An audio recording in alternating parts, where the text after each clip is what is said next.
Ето и какво сътворихме по време на последния workshop. 5 Talk Summer Lab с заглавие Креативния арсенал, планиране за минути. Много бързо видяхме кой с каква енергия влиза в срещата. След това всеки си каза какви са му болешките, кое изяжда най-много от времето при подготовка на час. Преминахме много така неусетно, но продуктивно през 3 различни модула. Първо, бързи решения за атрактивни уроци.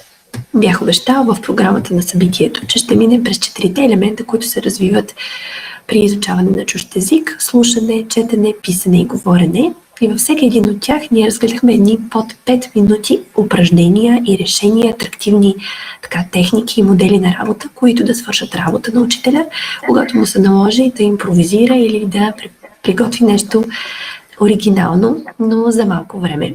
Имаше и задание. Участниците трябваше да помислят за техен конкретен предстоящ урок и да изберат по всяка от 4 категории предложения за бърз трик в клас. Справиха се отлично, както виждате, много звезди.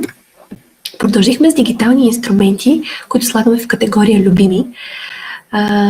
Много ми хареса, че имаше принос не само от моя страна, но и от страна на колегите. Обмен на много идеи, работни дъски, безплатни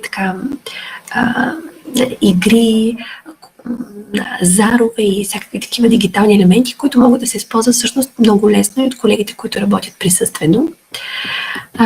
Преди да финишираме, имаше и още едно работно задание за участниците, или всъщност най-после планирахме рутината и енергията за месец. Ставихме си, всеки си от нас си направи по един работен календар с различни предложения от мен като правила, да се използват цветовете според съответните дни и натовареността там, да се помогне за месец напред да се напишат началните дейности, как влизате в клас, с какво откривате урока или тези така наречени warm-up activities. Всеки един от колегите си имаше собствен календар на база неговите ученици, неговата натовареност. Някои от тях всъщност коментираха и в чата и ще довършат работата си в последствие.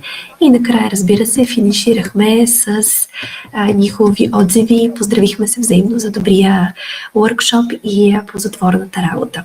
Благодаря на всички, които се включиха. За мен беше удоволствие да водя тези летни академии. Надявам се да се срещна с повече хора, които ще ми се доверят, и предстоят още изненади през есента на тази година. До скоро!